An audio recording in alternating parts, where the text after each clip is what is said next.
students, welcome to our science subject part 2. Okay, in first part we have completed our textbook, right? Textbook chapter number 1, things around us. Okay, so आपको एक बार first part में जब आप start करो जब जो exercise लिखा है वहाँ पे आपको डेट लिखना कंपलसरी है. ओके, डेट लिखना है. Today's date 15 June. Okay, and ये है आपकी नोटबुक. जिस तरह से मैंने नोटबुक में प्रिपेयर किया है इसी तरह से आपको भी आपकी नोटबुक प्रिपेयर करना है. सब्जेक्ट लिखना है यहाँ पे साइंस, सीरियल नंबर 1, डेट लिखना है टुडेज डेट 15 जून, राइट. चैप्टर्स का नाम लिखना है थिंग्स अराउंड अस, एंड जो हमारा थिंग्स अराउंड अस है वो पेज 1 to 6 में कंप्लीट हुआ है मेरा. तो आपका जितना पेज नंबर कंप्लीट हुआ है यहाँ तक आपको लिखना है. Okay, second page. सेकेंड यहाँ पे फर्स्ट अगेन डेट लिखना है. चैप्टर नंबर 1, चैप्टर का नाम लिखना है things around us, right. First of all some importance point लिखे हैं हमने. सम इम्पोर्टेंट पॉइंट्स जो हमारा जो पूरा चैप्टर्स है उसमें इम्पोर्टेंस पॉइंट्स है कि we can divide things around us into 2 groups. हमने हमारे जो आसपास जो भी चीज़ है उसको 2 ग्रुप में डिवाइड किया है. First living things and second non living things. You have to write proper writing. Okay, आपको अभी तक आपके पास 4 लाइन बुक थी, अब आपके पास सिंगल लाइन बुक है. तो आपको सिंगल लाइन बुक में जिस तरह से मैंने लिखा है उसी तरह से लिखना है. राइटिंग गुड हैंड राइटिंग में लिखना है, अदरवाइज आप लोग एग्जाम में प्रिपरेशन अच्छी तरह से नहीं कर पाओगे. तो आपको जो आपकी नोटबुक है वो अच्छी तरह से लिखना है. ओके, और गुड हैंड राइटिंग में. Second points, living things can do many things like. Second point है हमारा living things can do many things like. Living things can do many things. First है living things need food. Second है living things grow. Third living things breath.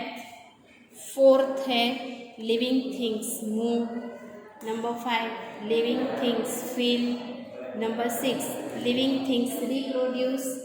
Number 7 living things have a life cycle. And 8 है living things die. जो living things can do many things. living things है वो जो ये सारी चीज़ें कर सकता है, राइट. सो ये हमारे जो चैप्टर्स है उसका इम्पोर्टेंस पॉइंट है. नेक्स्ट अभी मैंने यहाँ पे लाइफ साइकिल, जैसे हमने ह्यूमन बींग्स की लाइफ साइकिल होती है. हम ह्यूमन बींग है तो जैसे पहले बेबी होता है, फिर हम यंग बनते हैं, फिर मेन बनते हैं, फिर क्या बनते हैं, ओल्ड पर्सन बनते हैं, राइट. तो ये जो लाइफ साइकिल थी ह्यूमंस की थी. फिर हमने बटरफ्लाई की लाइफ साइकिल, फिर हमने मॉस्किटोज़ की लाइफ साइकिल देखी थी. मॉस्किटोज़ के बाद लार्वा बनता है, उसके बाद पुपा बनता है, उसके बाद क्या बनता है, मॉस्किटोज बनता है. तो ये मॉस्किटोज की लाइफ साइकिल थी. तो ये जो लाइफ साइकिल है वो बटरफ्लाई की लाइफ साइकिल है. First of all butterfly Lay's eggs. Butterfly वो एग्स देता है. एग्स में से क्या बनता है, कैटरपिलर बनता है.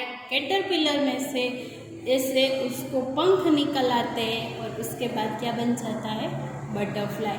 तो ये बटरफ्लाई की जो लाइफ साइकिल है वो लाइफ साइकिल आपको अपनी जो नोटबुक है उसमें ड्रॉ करना है. आपको अगर ड्रॉ करना नहीं आता है तो आपको आपकी पेरेंट्स की हेल्प से ड्रॉ करना है. ओके, एंड नेक्स्ट जैसे हमने टेक्स्ट बुक में लिखा था कि जो क्वेश्चन आंसर है वो नोटबुक में कंप्लीट करेंगे. Answer the following question. So हमने यहाँ पे क्वेश्चन आंसर कंप्लीट करेंगे. First question, why do living things need food.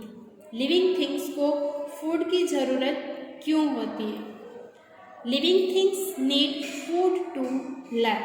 मतलब जिंदा रहने के लिए लिविंग थिंग्स को फूड की ज़रूरत होती है. Food helps them to grow. मतलब फूड उसको ग्रो होने में हेल्प करता है. Second, how do plants so grow. मतलब प्लांट्स कैसे ग्रो होता है.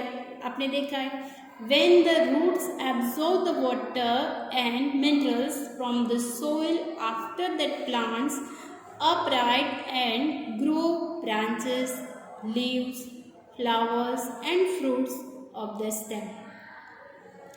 That means when the roots, जमीन के अंदर क्या होता है, रूट्स होती है, वो रूट से जब पानी को ऑब्जर्व करता है, पानी और मिनरल्स, राइट, ऑब्जर्व करता है, वो किस में से, सोइल यानी माटी में से, देन आफ्टर दैट प्लांट, मतलब प्लांट एब्जॉर्व करने के बाद वो प्लांट से अपराइट यानी बाहर निकल आता है, एंड बाहर निकल के उसमें ग्रो होता है और ब्रांचेस निकल आती है, लीव्स निकल आते हैं, फ्लावर्स निकल आते हैं, फ्रूट्स निकल आते हैं ऑफ द स्टेम, मतलब उसके जो स्टेम है उसमें ये सारे पार्ट्स बाहर निकल आते हैं। तो इस तरह से जो प्लांट का ग्रो होता है। When the roots absorb the water and minerals from the soil, after the plants upright and grow branches, leaves, flowers and fruits of the stem. Question number 3. What are human man-made things? Give 3 example. What are human man-made things? मतलब human ने कौन सी things बनाई है, इसके 3 examples आपको देने हैं, right? Human made things are made by human, मतलब जो human ने बनाई है।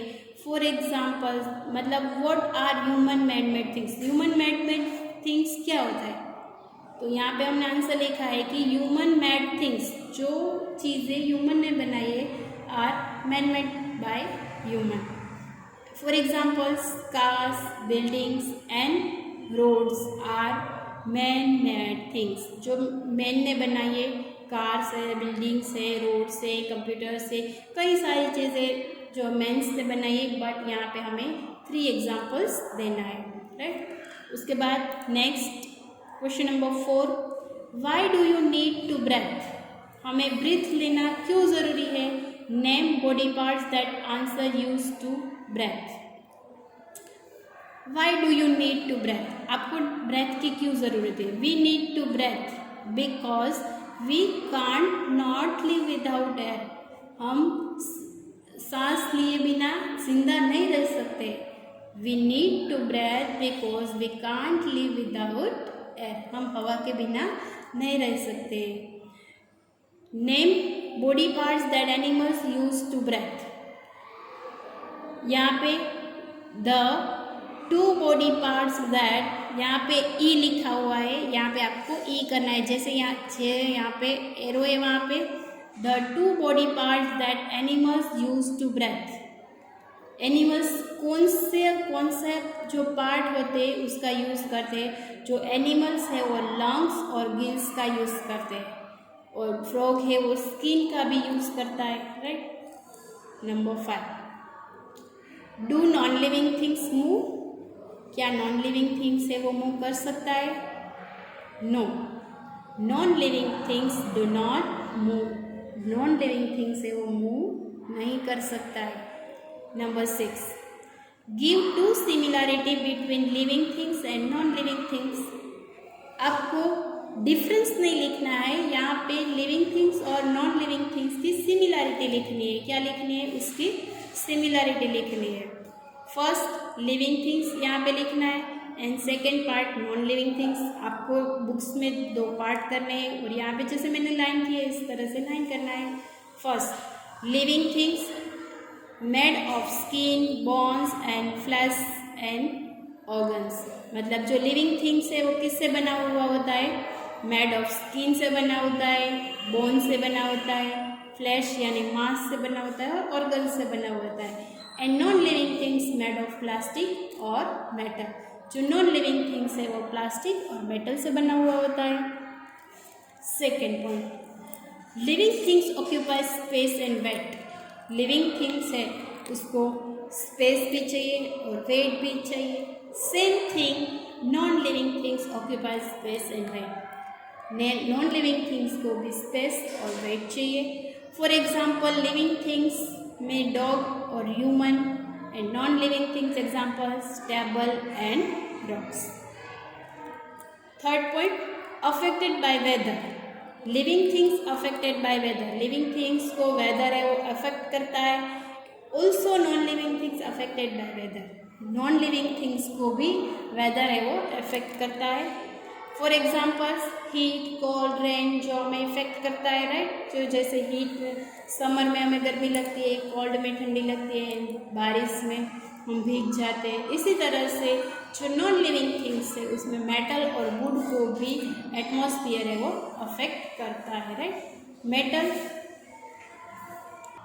सो यहाँ पे हम साइंस की नोटबुक में हमारा चैप्टर नंबर 1 कंप्लीट करते हैं। जिस तरह से मैंने यहाँ पे लिखा है उसी तरह से आपको आपकी नोटबुक कंप्लीट करना है, ओके। यहाँ पे हम हमारा